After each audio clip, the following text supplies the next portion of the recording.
The story of Passover, which became the last meal of Yeshua with his disciples before his crucifixion, is recorded in the later parts of the Gospels. Where did this special time of fellowship took place? Well, according to the later church tradition, the Last Supper took place in what is today called the Room of the Last Supper on Mount Zion, just outside the walls of the old city of Jerusalem, and is traditionally known as the Upper Room. The traditional location is in an area that, according to archaeology, had a large Essene community. We know this thanks to Josephus, who provides information on a place called Bethso, next to the Essenes Gate. Now, the Essenes, believed by many to have written the Dead Sea Scrolls, found in Qumran, had strict laws of purity. The Gospel accounts do not mention that it was in the Essene quarter in Jerusalem. Instead, we can read that Peter and John were assigned to go and prepare everything needed for the Passover. There are 9 specific things you would need to do before the Passover meal. First, you would need to go with a lamb to the temple. Kill the lamb.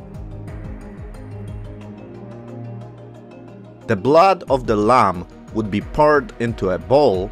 The bowl would be taken to the priest, and the blood would be poured on the base of the altar. Then, Psalms 113 to 118 would be sung. After that, the lamb would be cleaned, meaning skinned and the entrails removed. Part of the lamb would be left for the priesthood, and the priests would bring it up on the altar. The rest of the lamb would be taken to be roasted by fire. Lastly, other Passover items would be prepared and made ready, like the unleavened bread, bitter herbs, and wine. Yeshua tells his disciples to go into the city of Jerusalem, where they would see a man next to a well with a pitcher gathering water. This was very unusual, as in those times it was the woman's task to gather water. They were to follow the man to a place that they would see was already prepared for the Passover meal. Again, in the church tradition, it was the house of John Mark. The meal was to be eaten at an upper room, indicating it was a house belonging to a wealthy person. This was a very special Passover, as Yeshua announces that during this Passover he will die. The room had a table but no chairs, because Jews sat on the floor and reclining on a pillow. This was to remind them that there are no longer slaves but can behave as free people. The Passover began on the 14th of Nisan in the evening. When Yeshua said, "This is my body," he was pointing to a very specific Passover bread, which is the unleavened flat bread. The leaven represented sin, and therefore Yeshua was saying that his body had no sin. The bread was also stripped as Yeshua's body, which had marks from the Roman whip. The bread also had to be pierced so that light would go through it. Yeshua's body was also pierced by Roman nails and with a spear to his side. In the Jewish Passover Seder, you take out one piece of the matzah from the middle compartment of the matzah bag, break it in half, and hide one half in linen cloth.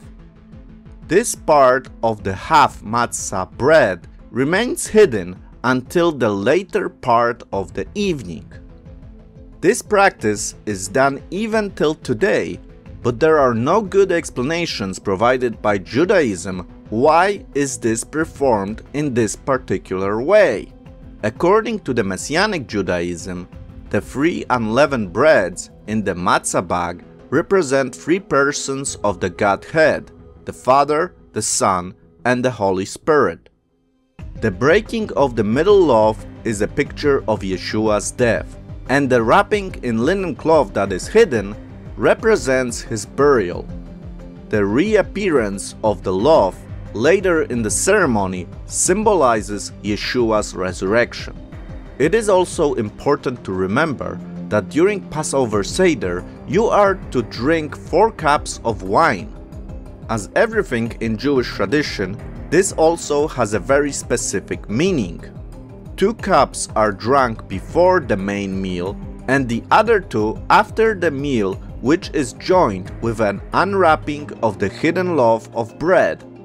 The most interesting is that the 3rd cup is called the cup of the redemption, which in Judaism symbolizes the physical redemption of the Hebrew firstborn from the 10th plague in Egypt.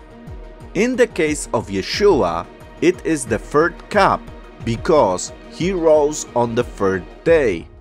As I mentioned before, this is the last Passover that Yeshua observes with his disciples. During his ministry, he did observe Passovers with his disciples before, but this will be a special one. Yeshua said that this will be his last Passover, meaning the last until the Messianic kingdom. Yeshua, however, tells his disciples to remember this moment and repeat it in the remembrance of him. There is no information how frequent they should perform this ceremony, but it probably would be done at least once a year, since every year you celebrate Passover in Israel. After the Passover ceremony, Yeshua and his 11 disciples leave the house and go to the Garden of Gethsemane. Judas was not with them as he left in the middle of the ceremony. As they were going to the olive garden, they sang psalms. As it was in the tradition, you sang the Aliyah Psalms, meaning Psalms 113 to 118. In John 18:1, we read that Yeshua and his disciples crossed the Kidron Spring to get to the Garden of Gethsemane. As you can see on the 3D model, the distance from the upper room to the Garden of Gethsemane is quite significant. If we look at today's map, it takes about 20 to 25 minutes to get to the garden. Gethsemane is a garden at the foot of the Mount of Olives in Jerusalem. The name is derived from Aramaic Gethsemane, meaning oil press. This is significant because at Gethsemane, Jesus experienced a spiritual pressing to the point that his sweat turned to blood according to Luke's Gospel. As they were entering the garden, Yeshua leaves 8 of his disciples at the gateway to sit and wait for him to finish praying. We read that in Mark 14:32. Then he took Peter, James and John further up and left them behind at the second watch. He himself went even further up to experience the great agony. According to the Gospel of Mark, the sorrow was so great, the pressure so severe, the trouble so heavy that there was a real danger of a total collapse of his physical frame. Therefore, we read that an angel was sent to minister to Yeshua and give him strength. There are 4 locations, all of them at or near the western foot of the Mount of Olives, officially claimed by different denominations to be the place where Jesus prayed on the night he was betrayed. Today, like in the times of Yeshua, olive trees grow on Mount of Olives.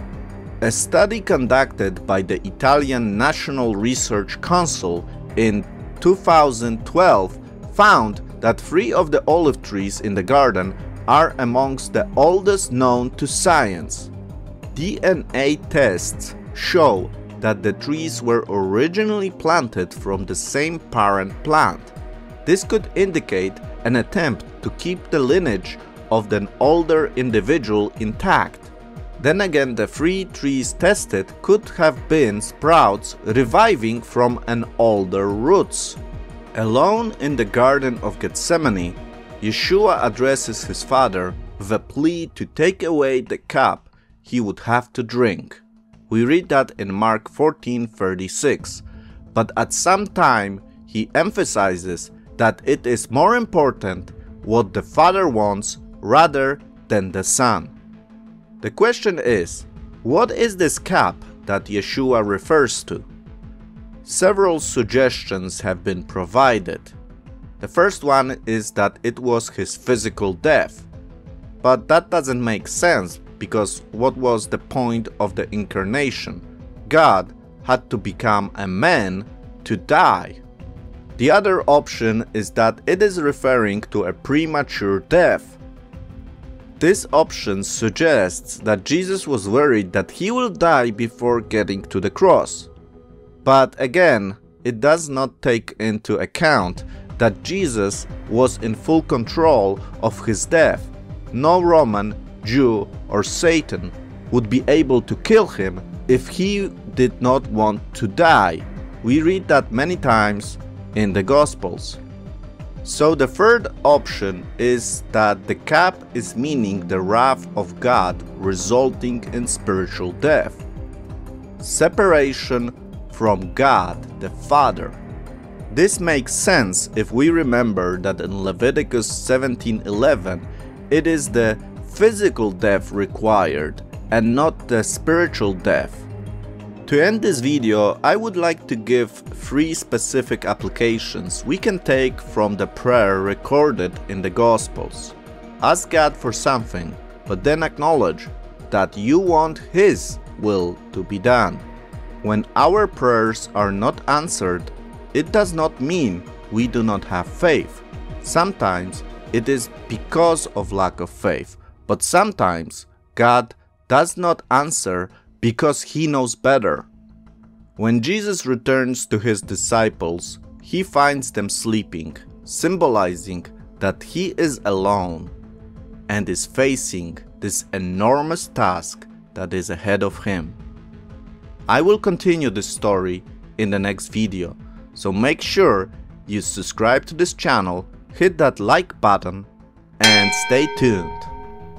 Also, if you think that my work is helpful, I kindly ask you to think about supporting my channel. That will help me to even more develop this work.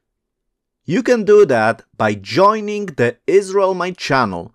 This is done by clicking the button on the main channel page, right here.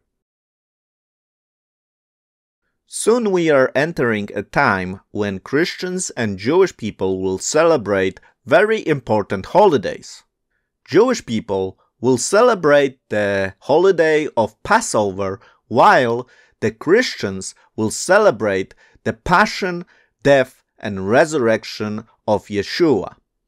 Therefore, in this special time, I decided to produce special videos that will be covering the last days of Yeshua in Jerusalem. I hope those videos will help you to better understand the realities of the first century Jerusalem and get you closer to celebrate those holidays. So make sure you subscribe to this channel, you hit that notification button, and stay alert because more videos are coming in this series. So once again, thank you for listening and see you soon. Shalom.